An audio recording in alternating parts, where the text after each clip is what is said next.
I don't know why this thing would be in my yard all of a sudden. This is a Sphinx moth and it is enormous. Hey friends, welcome back to Not Quite Homesteading. Today I'm going to be giving y'all a slight update of the garden and what's going on. I am about 2 days back from a vacation, so I took a week off and literally it was all good a week ago. Some things went left and I wanted to share with you guys how things are looking in some places. So I'm not going to do a full garden tour today, but I did want to just kind of show you. I've been really busy. I definitely have some things I need to get done. It's a lot of work, and that's about the only thing I can say to sum that up. So I have a lot ahead of me. I haven't started like a lot of my fall seeds yet, and I am aiming to get that done this weekend, but there's also a lot of work to do in preparation for that. So I'll share some of like just my herbs. These things have bounced back really nicely. This is chicory. I just planted this. I transplanted it yesterday. I started a few weeks ago, but the thyme is looking good. Mint is looking good again, and I definitely want to harvest these things before the bugs get to them and kind of have the plants looking all crazy to where I have to cut them back. My raspberries, on the other hand, it's not really much to say about these other than the fact that I have been treating these plants terribly. They're fruiting for sure. Well, the white, my gold raspberry is fruiting, but I really haven't been plucking the fruit off. We have a leaf-footed bug, you know, that needs to go.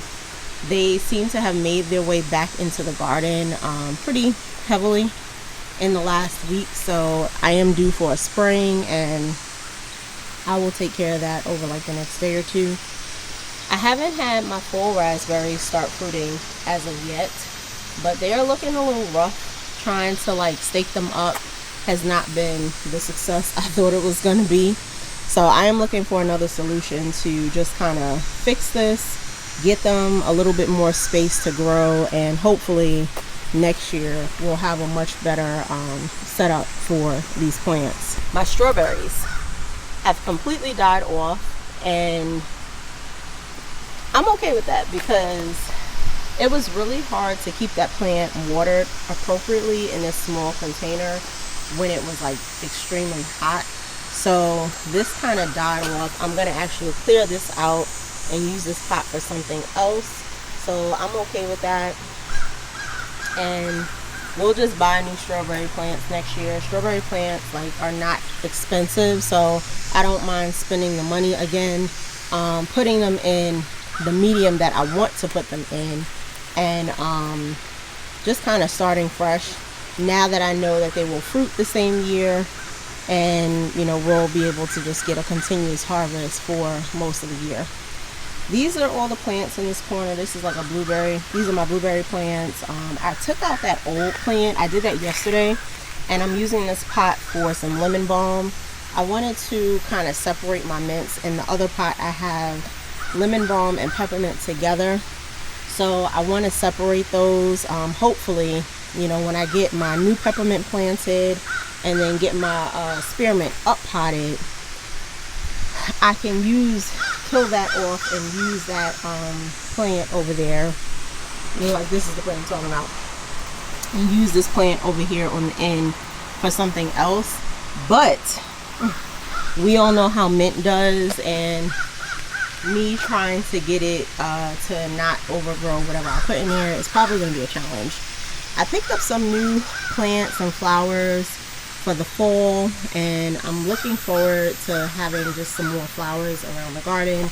I actually picked up an aloe plant. They had these in these cute little planters at Home Depot, and I've been wanting one for quite some time, so excited to have this in the garden and to be able to use it. I use aloe, like straight aloe, for my hair sometimes, but also to just be able to make like aloe drinks and add it to like smoothies and things. I thought that was nice to have for that. My banana mint and my oregano are starting to regrow, which I'm super excited about. I love mojitos with this. This is so good. I want to try to get some other flavored mints eventually, but I love this banana mint plant. I'm so glad I picked this up. This was actually a start, so it's been doing pretty well. I picked up some mums to actually make a little flower bouquet for the front yard, and then the coleus they had on sale at Home Depot. So I'm going to be separating these out. There are 12 of these.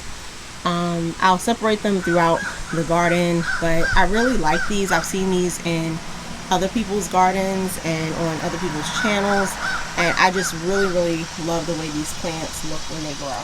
This mess of a strawberry barrel is in need of a trim. The runners, they didn't really have anywhere to go, so I can't blame this on the last week. This was looking a little stressed before I even left, but in the last week it absolutely has gotten a lot worse. So I definitely want to clean that up so that the strawberries have a chance for next year. I've been considering taking them out and putting them somewhere else, but I may very well just leave these. I'm definitely going to use a different medium next year for my strawberries. Most of the patio plants I have definitely let die, I guess. I don't know if I let them die, if it's just, maybe it's just been a struggle. I think it's just been a struggle with the heat. Like, we had a few cool days after the hurricane, so it's been okay to be out here, but the temperatures are definitely set to like go back up in the next like day or so. So I want to try to get as much as I can done around cleaning some of this stuff up so that we can be as prepared as we possibly can be for the fall. Like, the peppers, of course, are doing well. I really have not had any issues with my pepper plants, and they're actually all fruiting again. I actually amended these beds before I went on vacation. So it's been about like 2 weeks now. I put down some more black cow. I covered that over with some soil, watered it in really well, and I think it's made a huge difference in like some of the sizing of the peppers. I think that was one of the things I was concerned about, is when they first started coming on, they just seemed really small. So I felt like the plants were like void or deficient of nutrients. So the compost actually really helped.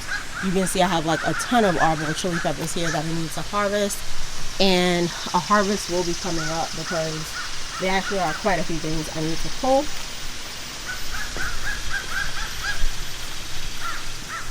The eggplant has grown back vigorously, and I believe this is one of the sources of my issues with the leaf-footed bugs.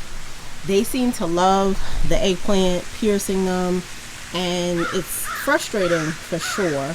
So I definitely have to stay on top of spraying, I guess, until it cools down, and maybe I won't have to spray as much. But you can see we have peppers on this side.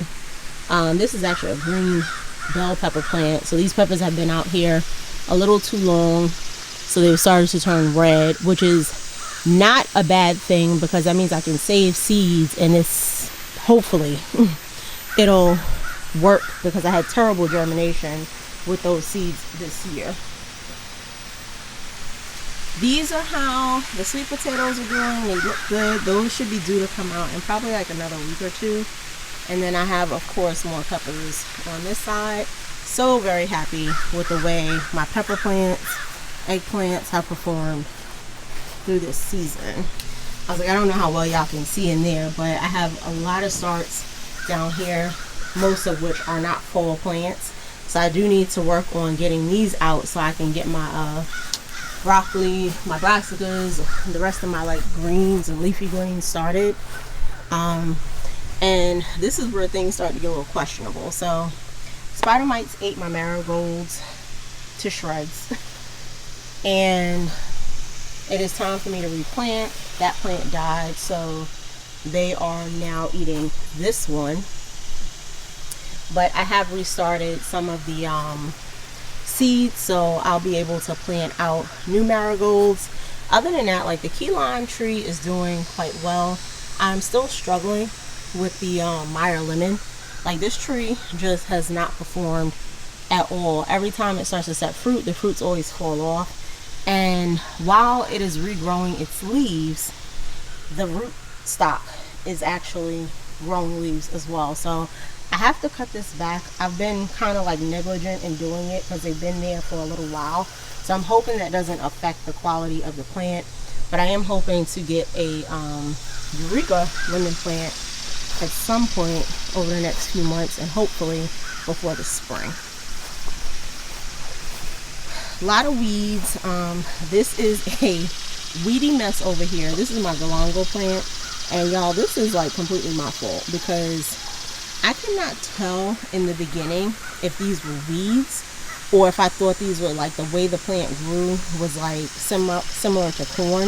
Because if you look at it really closely, this looks like it could potentially be like pollen, right? So I was like, oh, maybe they flower and, you know, it needs pollen similar to like corn. This is weeds.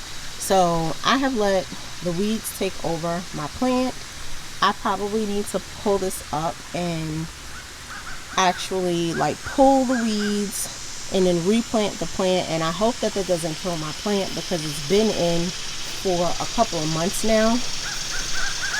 And while it takes, you know, almost a full year for the rhizomes to grow, I'm just a little concerned, and that plant was actually quite costly.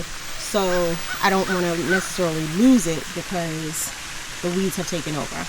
Now let's get to the wonderful part of the garden where things just are looking a little bit crazy. So this was a pumpkin plant that I planted. I want to say maybe it was about a month and a half ago at this point. And when I left, this was thriving. The leaves were beautifully green, and this is what I came back to. So I don't know what happened. I'm guessing it was flea beetles. I know that there were some, I had seen some on another pumpkin plant, and I'm thinking based on some of the way some of the actual stems look, that maybe even a vine borer got to that. So maybe it was just too much for the plant at that point.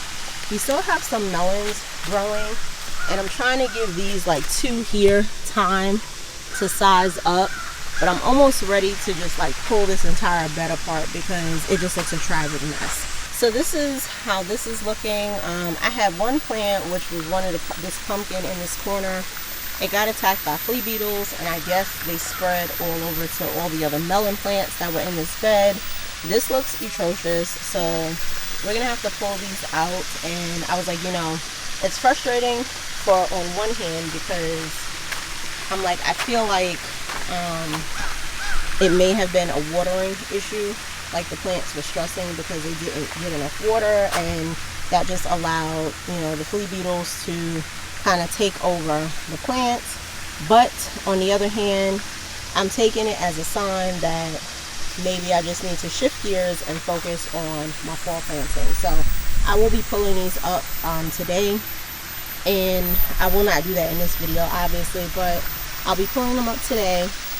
It's kind of sucky too because I had amended this bed before I planted all these melons, so now I'm gonna have to re-amend it and prepare it for fall.